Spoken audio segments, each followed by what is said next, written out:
Hi, and welcome to the Poultry Nerds podcast.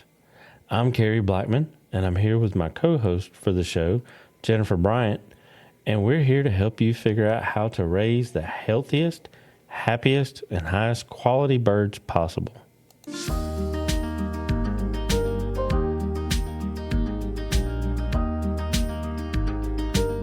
Poultry Nerds, we are here with Claire. Go ahead and introduce yourselves and tell people where they can find you. Sure. My name is Claire, and I am the person behind the WordPress blog, Bitchin Chickens. You can find me on WordPress. So it's Bitchin with a BITCHIN, chickens, all one word, .com. I'm on Facebook and Instagram as Bitchin Chickens Farm. And I'm also on YouTube as Bitchin Chickens. I didn't know you had a YouTube channel. Do you do all your necropsies on there? No, I haven't. I was presenting this year at the Backyard Chicken Summit. I don't know if you know it. It's American. I'm Canadian, but I was one of the two foreign presenters, and you have to make a video. So it's 25 to 30-minute video, and then be available on the day of the summit. Your video goes live. There's 6,000 people who can sign up for all the different events and then answer questions. So I thought I should set up a YouTube channel for my video. And then I've started making smaller videos. And when I get it, this is a podcast, but I have been interviewed by cable TV. And so I've put up the little videos there. But I think the necropsy stuff on video would be great, because the person who's doing the necropsies with me is somebody who is a veterinarian, but also has a master's degree in avian pathology and has worked as an avian pathologist for more than 35 years. And she's a fantastic teacher. Oh, yeah. You should do that, like a whole channel of that stuff. Oh, yeah, that would be cool. Yeah, okay. So I'm in my early 60s. I'm not really technologically inclined. I've had to teach myself a lot of this stuff. I have younger coworkers that I say, what's this or how to do that? So I found out I don't even have a cell phone. The cell phone I do have is a work one, but I found it has a fantastic camera, but also can make videos. So I think that is what I am going to start doing. This veterinarian doesn't live here full time. She's going to retire here and she has a home. And so she comes here every few weeks. So we do what's called tailgate necropsy. She's got a big pickup truck. And what we do is we spread out a big white sheet and we do the necropsies outside. And she wears her lab jacket and explains everything. So we do make those necropsies into blog posts though. Right. So there'll be like a case. And so we'll look at what the symptoms were.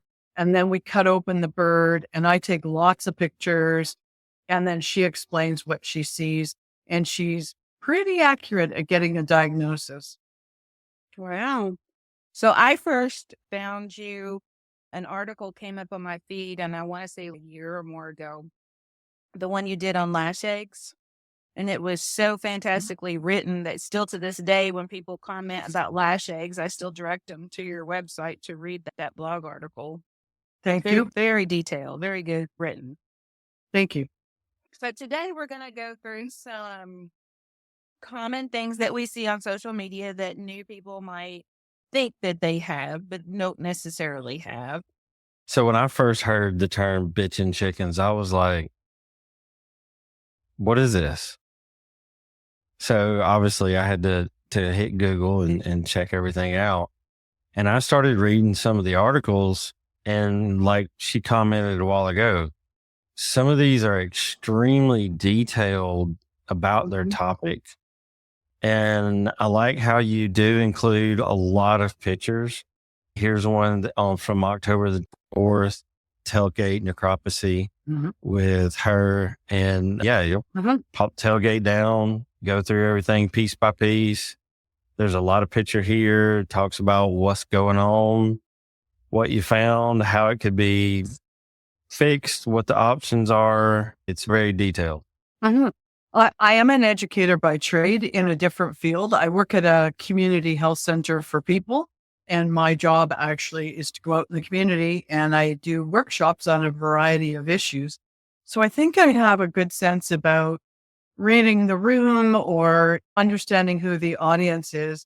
And I just started working on the blog, trying to refute a lot of the misinformation I see online. There's so many online groups and so many blogs, and some of them are good and some of them are not. And some of them have good information, but also woven in that is misinformation.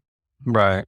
You know, my blog has people who don't have chickens and may never have chickens, but have found chickens are interesting, or they might have had them and they miss having them, to people who are considering chickens and want to do all the reading and preparation in advance, to people who've had chickens for a number of years. I also have a number of veterinarians, vet techs. One of the people that I collaborate with works at a veterinary teaching hospital, and she's a lab scientist. So all of those people I get information from, I bounce the articles off, but also we write articles together. Yeah, and for me, that's one of the reasons why I started doing this podcast and several other things that I'm involved in, because you go through Facebook groups looking for stuff and people will tell you things that they sound good, but once you start doing your homework and doing a little research, you find out that they are far from accurate. So that's why Jennifer and I, we decided, hey, look, when we do this, the topics that we discuss, we're going to talk about facts, things that we know to be true. So that I really like that about your page. And another thing I liked about it that I noticed is when somebody goes to your page and just the homepage, if they scroll all the way down past the first several, you've got categories. Mm-hmm. And I really like how you have a lot of this stuff broken down. Talk about some of those and how you go through categorizing everything and all that. Yeah, so I like my homepage. I chose that WordPress theme without even knowing anything about blogging, and it turned out to be good because there's a lot of stuff right on my homepage. So people don't have to scroll through. There's all at the top are the latest articles, followed by what I call a bit different things that are interesting that people might not be able to find elsewhere, but would have a hard time maybe searching for online. And the real bottom is around health issues. And when you get to all of those categories, if you want to find the old ones, there's an arrow that says older articles or archives, but there's also a search box. I now have 750 articles that I've done in the last 6 years. So I'm a pretty prolific writer. So if people want to find something from 5 years ago, they can just put in there something simple, not a long sentence, but egg binding or lash egg or something like that. And then everything that will come up that's related to that. I've tried to write articles from you're just thinking about chickens and know nothing to you've had chickens for a long time, but maybe here's something you hadn't thought about.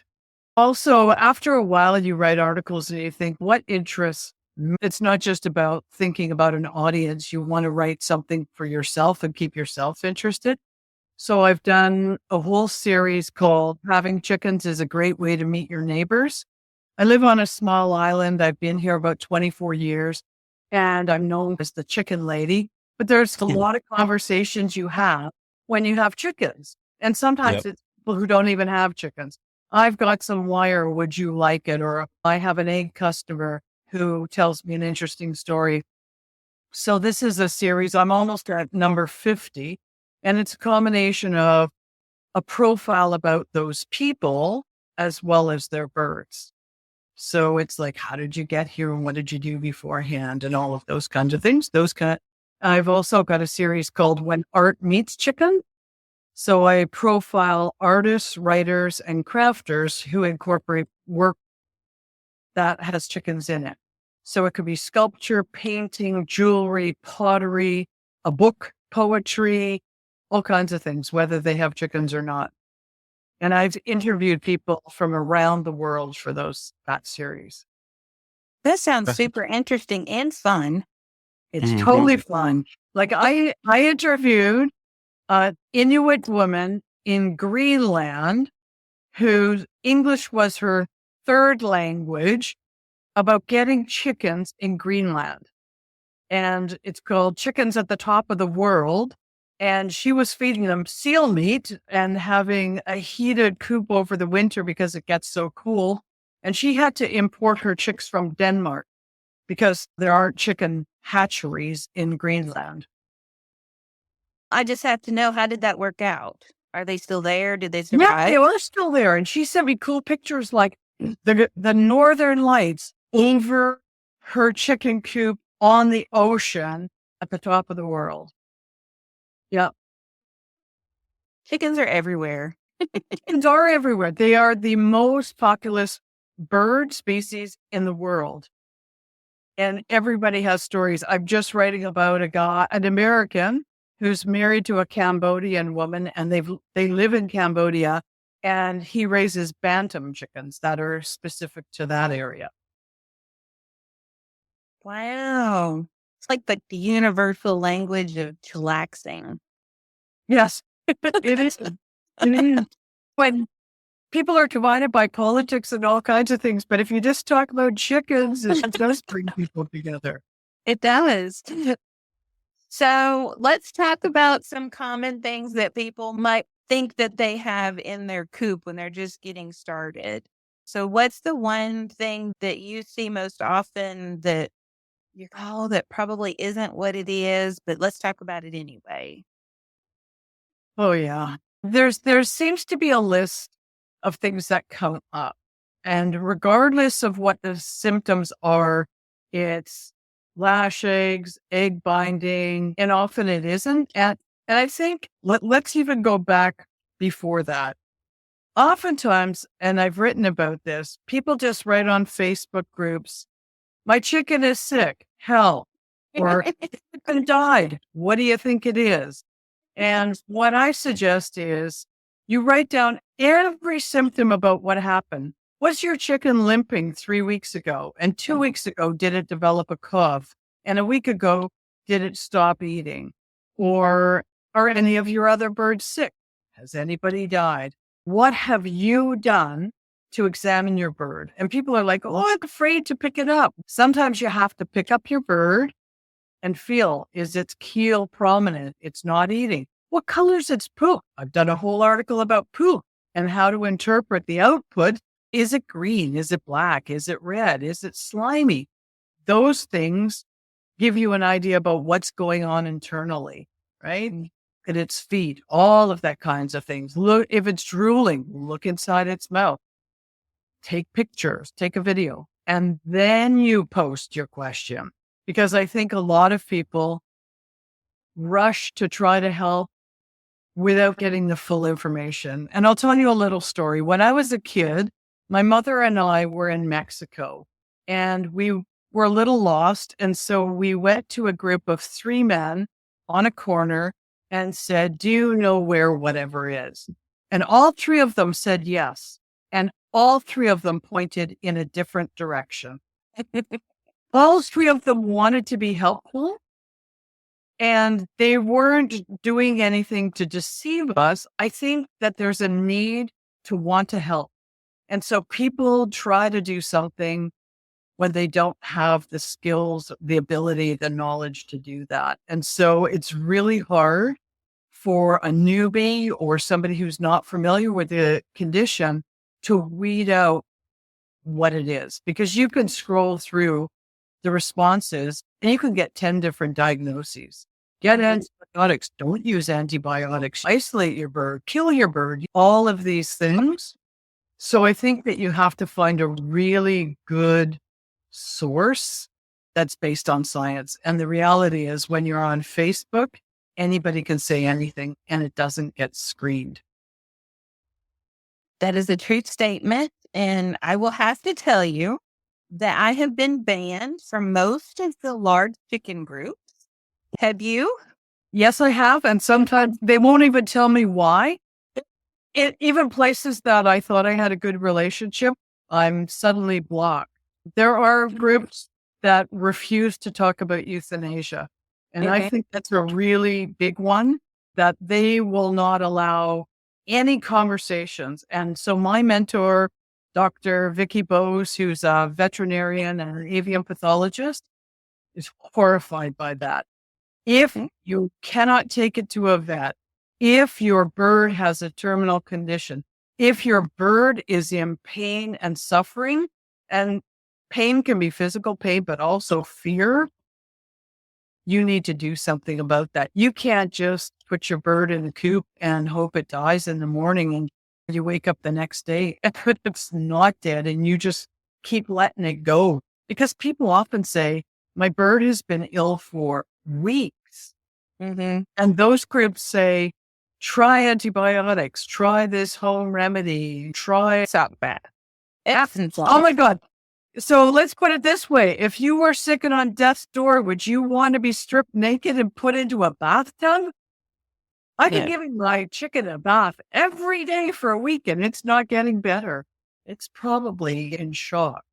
Yeah. Just out of curiosity, how many Epsom salt baths have you given chickens? I give them for bumblefoot Mhm. and I've given it for vent gleet when I'm trying to clear off. I've only ever had one case of vent gleet, trying to clear off all of that stuff to find out what was underneath.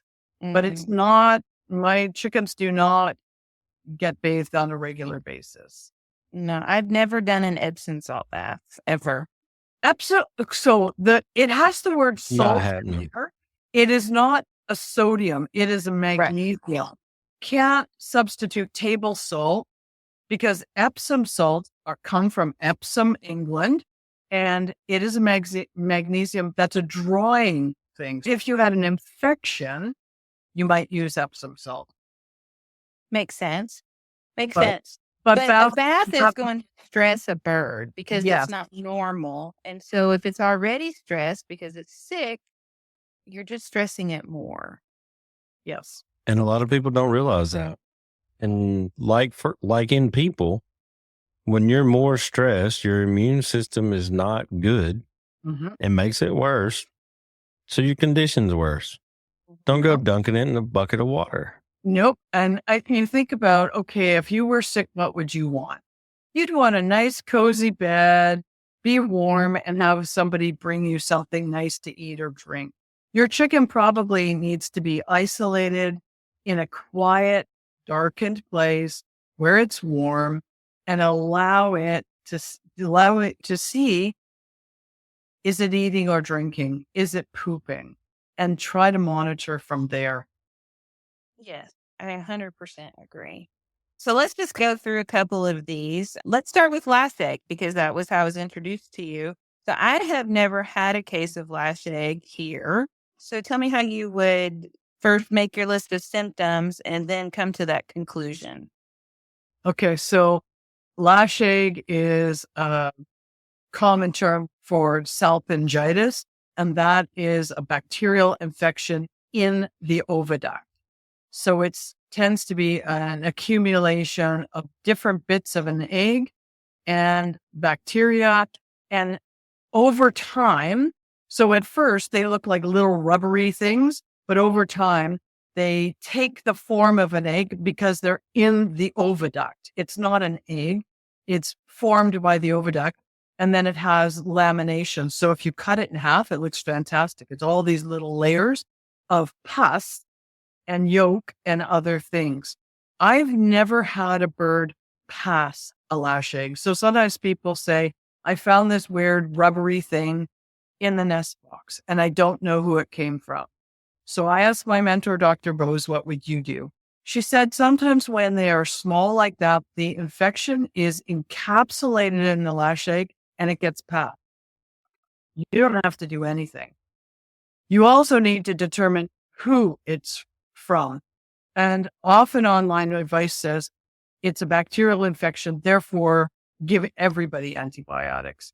If you have a flock of 30 and only one has a bacterial infection, you do not give antibiotics to 29 other hens. I have found lash egg or salpingitis upon necropsy. And so you cut the bird open and it's, wow, this thing was inside. And at that point, it was too big to pass. And at that point, it's too big to save because you can give that bird antibiotics, but where does that mass go? It's not going to pass. Mhm. Do you know people who've spent money on a bird to remove like a mouse from egg yolk peritonitis? Because it's the size of a baseball, it's not going to come out, but there's no guarantee that's not going to get repeated. Mhm. So I think when you find something rubbery, weird, cut it open, it's clearly not an egg in the nest box, it's a wait and see. Mhm. I agree. If you got a coop cam, great. And you know what? You ask what the symptoms are. Sometimes the symptoms are nothing until death. I've been totally Exactly. surprised when I found my first salpingitis, or I've had birds that look pretty good. And then I looked at them and I thought, oh no, here's somebody that's sick. And they hide those symptoms so well. And if you're at this time of year, I leave early in the morning. So my birds aren't up. The automatic door opens. When I come home, they're already in or on their way to bed. I don't see them until the weekend. So it's really possible that a hen on Sunday could go downhill by the end of the week. And then it's already too late. That Right. question would be, what do you do? So you can send your bird for necropsy. Where I am in British Columbia, we have the Ministry of Agriculture that subsidizes necropsies. So your first submission of a calendar year, which includes up to 6 birds, if they died around the same time of the same cause, for $25. I've heard of other states where they charge $300, or some places like teaching veterinary hospitals where they're free.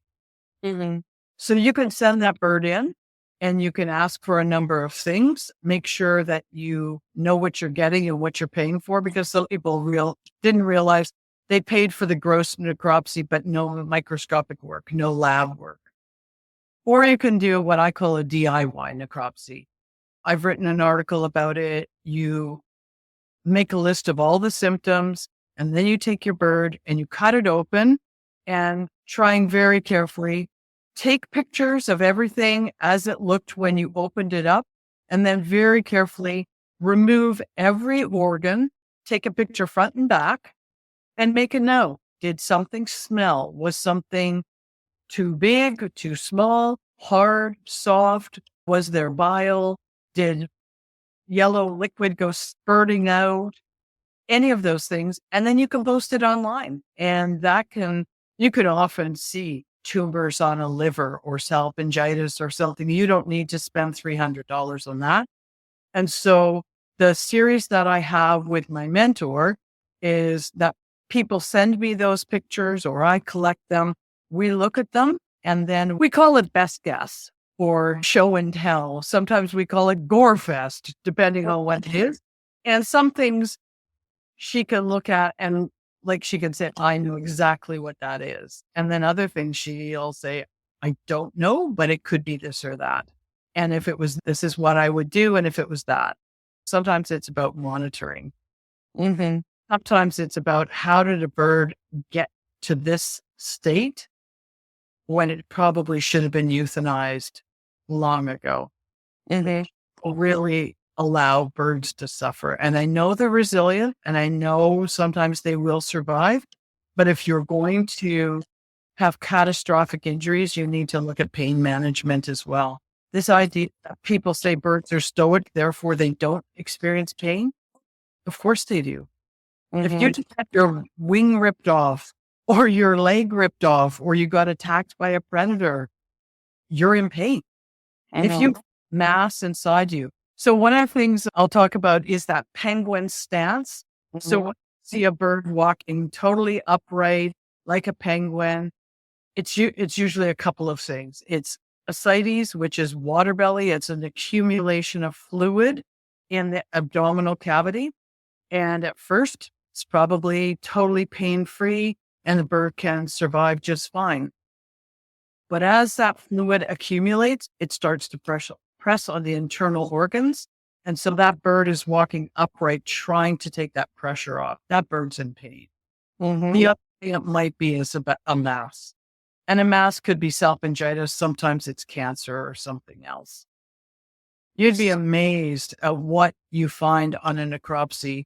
And you think that bird looked relatively normal on the outside and what was going on in the inside. First, I'd like to also say that it's important to know what you're looking at. First, we also need to define necropsy for people who don't know what they are. That's when you dissect a deceased animal, look at what's going on the inside in order to see what may have happened. And you can do it yourself, or you can pay your Department of Ag in your state to do it. If you also butcher your own chickens for your meat supply, you will learn a lot as you go what it should look like. Harvesting Cornish, that will enlighten you pretty good to what you shouldn't be seeing in there. I saw my first, we're getting off topic here, but I saw my first, I think they call it spaghetti breast. Have you heard of that? I have. I saw my first one this year. And the breast meat, it literally looked like spaghetti noodles, but it also had grass in it. Somehow the grass had made it all the way into the breast meat. It was not good looking. No, you don't want to eat it. No, you didn't want to eat it. Well, and people post Cornish necropsies, like they butchered them and then they show a liver and say, oh, what is this? You don't want to eat any bird that's had filter organ issues. So the kidneys and the liver. So it's like you're going to toss those ones. And so it can be tumors, it can be cancer, it can be Marek's disease. So Marek's is one we can talk about.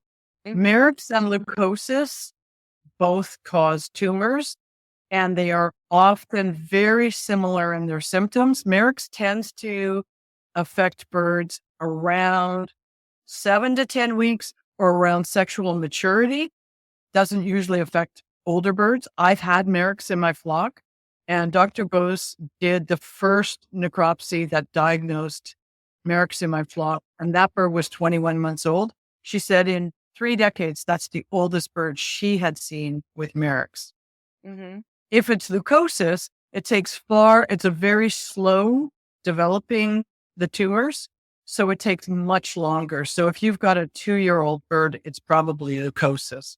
But you really do need professional necropsy to determine those, because leukosis could spread from hen to chick through the egg, whereas Marek's doesn't.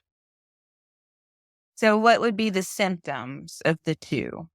Okay, so Marek's, they form tumors in different places. So Marek's can form in the eye. It's called ocular form of Marek's, and often it's a gray eye. And on Facebook, any weird looking eye, everybody screams, Marek's. It could be cataracts. It could be glaucoma. It could be a penetrating injury. It doesn't have to be Marek's. Marek eye is it's often gray. And then it can form tumors on the sciatic nerve.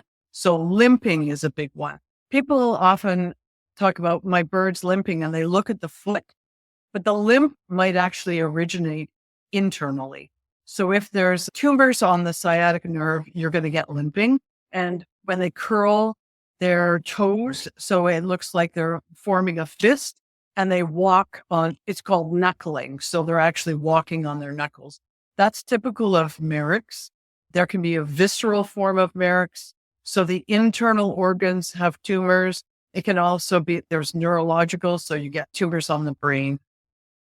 And I've had a number of birds with Marek's, so I've seen what it looks like. I haven't had leukosis, but they share some of those same things. They both form tumors. So tell me this, if you have a bird that has Marek's, what do you do? Okay, so I panicked when I read that first necropsy. So I sent birds and they came back positive, and I thought, this is the end of my flock. I have to kill everybody. And I will never get birds again because Marek's can live in the soil, in the environment for 5 years. So I called Dr. Bose and I was like, oh my God, what am I going to do? And she talked me off the ledge. She said, Marek's is not the worst thing you can have. And in fact, probably every small flock has Marek's. There is more than one strain, and not every flock will become symptomatic. Why my flock did after having 10 years of birds, I don't know. And not every bird will be positive in a flock, and not every bird who has Marek's will die. And that has been borne out with me. So the first year I had a mother and 3 of her chicks all die of Marek's at different times. And then the next year I had nothing. And then for the next 3 years, I've had 2 young birds die, and they've always died around 10 weeks or around sexual maturity. And that's it for my whole flock. What she said is keep your birds healthy, because Marek's is triggered by stress. So all your birds carry something. But if I walk into a room and I have a cold and I'm coughing and sneezing, not everybody's going to get it. And not everybody who breathes in my germs is even going to get it. So what you're trying to do is build up healthy immune system and reduce stress. And stress is often caused by lots of fluctuation of birds in and out of a flock. People start off with a few, we call it chicken math, right? So they got few, but now they want a brown bird, then they want a black bird, then they want a green egg layer. And I liken it to what happens if you lived in a house with 4 roommates and you liked them and everything was going, and then your landlord decided they wanted to move in a few more. Oh, and then they moved in a few more without asking you, right? And that's how chickens feel. They are flock animals. They have a hierarchy and a pecking order, and you keep disrupting that. And that's a really stressful thing. And birds will kill other birds out of that stress. So think about, if you're a newbie, what's your maximum? And I would suggest you get your maximum at the very beginning and not do this in and out thing. And in and out also is more likely to bring pathogens into your flock, something that even a healthy looking bird might carry. Yeah, we did a podcast a few weeks ago on quarantine, and that should limit that. But the stress that you're talking about, like if you're at work and you get stressed and your neck and your shoulders start hurting, that's a physical response to your stress. And so the birds, when they get stressed, they're going to have that same kind of physical reaction, and their immune system is more delicate than ours, and it's going to impact it. Sure. You have what's called a flight or fight response, and that's about cortisol. It's meant as a surge to get you out of an emergency situation. But when you're under stress, you are releasing that cortisol into your system all the time. And in people, it makes you sick, but it does in animals too. So it's about understanding your flock dynamics. It's about, have there been any predators around? Are they competing for water, for food, for roost bars, for nest boxes? Make sure you have multiples of all those things. Sometimes pecking occurs at night when people are fighting, or chickens are fighting over the roost bars, all of those kinds of things. And a lot of this stuff can be handled through just simple observation, 10, 15, 20 minutes. You learn a ton from your birds. And people say things like, oh, my roosters are fighting and nobody's dead yet, so they'll work it out. That's stressful for both the winner and the loser, right? Doesn't matter that not necessarily drawing blood. It's stressful. So I had to tell you a little story, and you'll appreciate my little story. So I had a turkey hen, and her name was Fannie Mae, and she was a witch. And every night she would be the first on her roost. And then the chickens and the other couple, it was a mixed flock at the time. And the chickens would get up and they'd be the last ones up there, and she'd wait just before dark just right when they can't hardly see again. And she'd put her head down, she'd turn sideways, and she'd bulldoze every one of them off that roost. And then they would end up sleeping on the floor underneath of her and be covered in poop and everything else in the morning. So it took us a while, some observation every night to see what in the world is going on in this coop. And that darn turkey, I'm going to tell you, she lived to be like 6 years old. But the simple fix was, because for the turkeys, I used 2x8s. Is we just took some like 6-inch pieces of board and screwed them standing straight up, and we made bedrooms on the roost. Oh, she was so mad. She would get up there and she'd be so mad. But the chickens could then stand on the roost and she couldn't bulldoze them off anymore. But just that simple observation fixed the entire problem. I think That's awesome. just sitting, take a coffee up there and watch them, and you'll learn who's the dominant and who's not. I've heard of stories where if you have an automatic door or a door, the dominant one will stand just inside the coop and stop them from coming in at night. And the door goes down. But just watch all of those. But you'll also see who is standing off on their own and who's fluffed up a bit. Sometimes when chickens are sick, they seem to be eating, but when you watch them really closely, it's just pecking mindlessly. I think it's like a instinctual behavior, but you realize, they're pecking at food, but they're not really eating. And then you realize, oh, this is a sick bird. That's Yeah. So do you medicate your birds very much? Do you have a medicine cabinet? I did my whole presentation at the Backyard Chicken Summit on first aid kits and health checks. And in my first aid kit, I've got tons of stuff. Medication, no. I've never used antibiotics. I haven't had a lot of bacterial infections. In Canada, we have to go through a veterinarian to get drugs. You can't just buy them at Tractor Supply. I have a really good first aid kit. It's like 2 tackle boxes, and I've got all kinds of stuff. But like what kind of stuff? Wound care. I've got dressings and vet wrap and calcium and different vitamins, Vetricin, antibacterial spray, polysporins with, here's something. People say you can't use polysporin with cane in it, like the suffix cane. They say, it's toxic on chickens. I asked Dr. Bose, and she said those studies have been done in canaries and small birds, not in chickens. And actually, it's better to use like a polysporin with pain relief, because that's probably the only pain relief they're going to get. So that's something that's said on Facebook all the time. Do not use pain relief. So I have a lot of, so when my hen had vent gleet, it's a yeast infection, right? So it's similar to vaginal yeast infections in women. And so I went to the pharmacist and I looked, and the name brand stuff was so much more expensive, Monostat or Canestin or something. So I went to the pharmacist, and I asked him if this no-name brand was equivalent. And I said, it's for my hen. And I think he thought I was using a euphemism, because he was and he said, is there any chance she's pregnant? It's like, pregnant. And he was so embarrassed. So I have things like that. Monostat, Canestin. So with a vent gleet, you not only have to put it externally, you have to insert it with the plastic applicator inside the vent, and also give them a pea-sized amount of the cream or a cut-up tablet orally. I just gave it to I had the cream on my finger, and the hen ate it every day.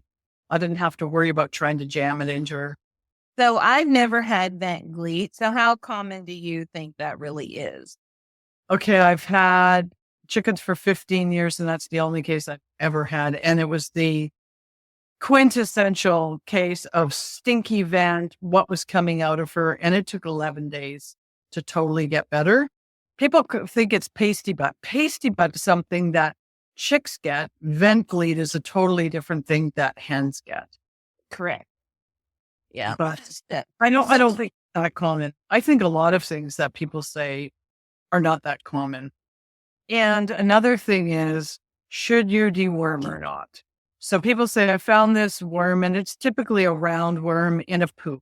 And I asked Dr. Bose about that, and she said all chickens carry parasites. The reality is it's not unhealthy unless your bird already is compromised or there's a large load of worms, but they can coexist with those. So you don't want to just keep giving them medications on a regular basis to try to get rid of worms all the time. So deworming, which I've never done either, it causes its own imbalance, which is just swinging you the other way. And I just want to throw this out there because it's a pet peeve of mine on Facebook. It's not a preventative. You can't prevent a worm from crawling around something. Yes. You either get rid of it or you don't have it. You I can't. know they use, yeah. It's not like a flu shot prevents you from getting the flu. If they don't have worms, worming them is not going to treat anything, right? And so you're giving birds drugs on a regular basis. And people often say, like Facebook folks prescribe antibiotics. Nobody except a vet can prescribe, but they're prescribing antibiotics for things like viruses. Viruses don't respond to antibiotics. They're antibacterial. Yep. And also when I talk to Dr. Bose, she's really good because she'll say, oh, I see that they use a certain kind of antibiotic and it's the wrong antibiotic. And I said, what do you mean by that? She said, they're targeted. There's a whole class of drugs and antibiotics are not interchangeable. Some of them are used for different things like ear infections or broad spectrum or various things. So you need to have the right antibiotic, the right dosage, and the right way it gets into them. Let's talk about one more thing, sour crop.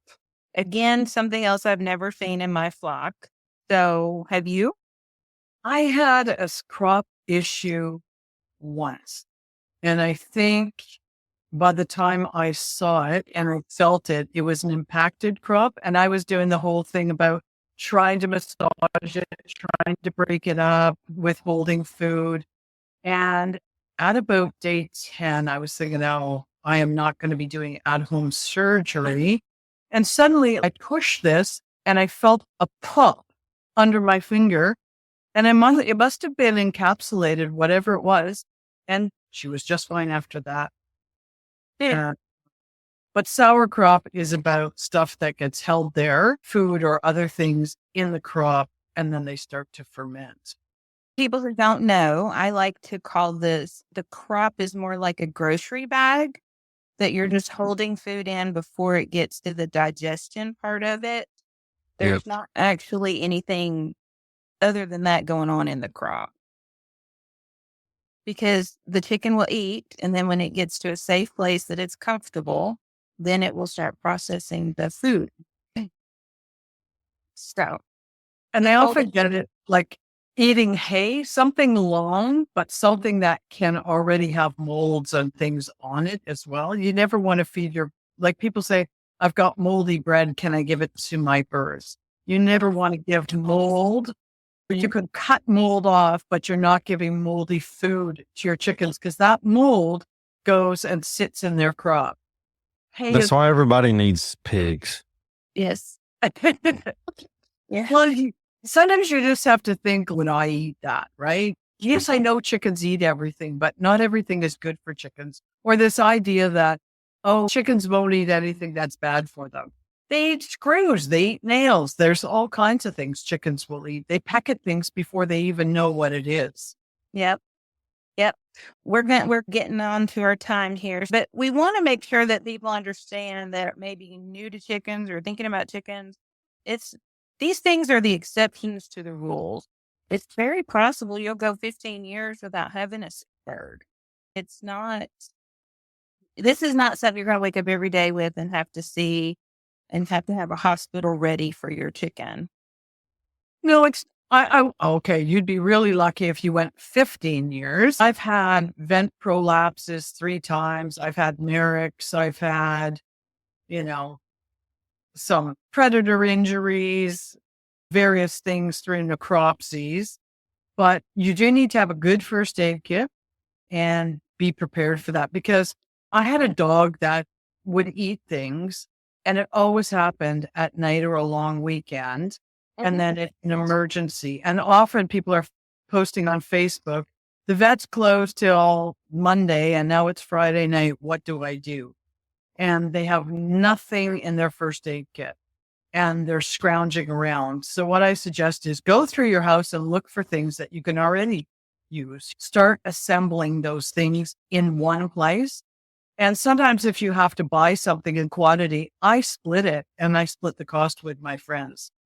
So if you don't need a big thing of whatever, but it's good to have an assortment of things on hand. Yeah, I can see that. I don't have a first aid kit myself, but me and Carrie are a little bit on the different side for that. But for the backyard keeper, you have to have some things. I have things for the dogs and cats and stuff. I'm a little bit more ruthless with the birds, but I breed for resistance, and that's a thing too. So you just have to sit down and decide what kind of bird keeper you want to be.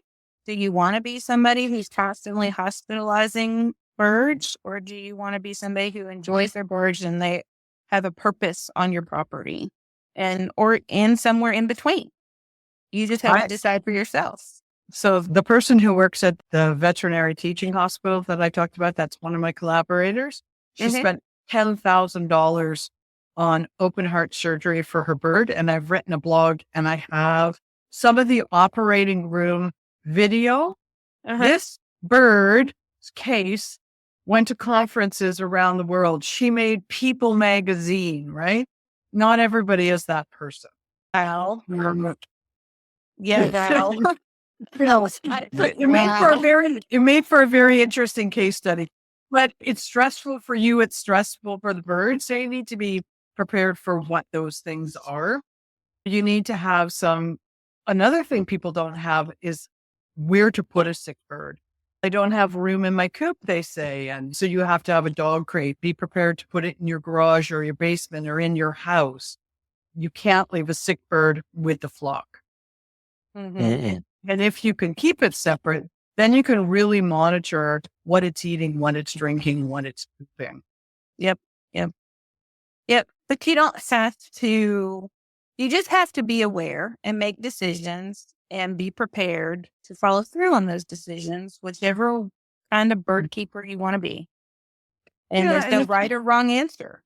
If you're not the kind of person who physically can't euthanize your own birds like me, I'm worried about screwing up, but I have a number of friends that I could call and they would euthanize my bird with using cervical dislocation. It's the fastest, most humane way, and I wouldn't let that bird suffer. Right. But I definitely have euthanized younger birds, and even though I know it's the right thing to do, it's still difficult. Yeah, it is. And it shouldn't be easy. You're taking a life and you should be aware of that. For sure. So. All right, Claire, it's been a pleasure having you today. It's nice to meet you too. All right. And we'll be back next week.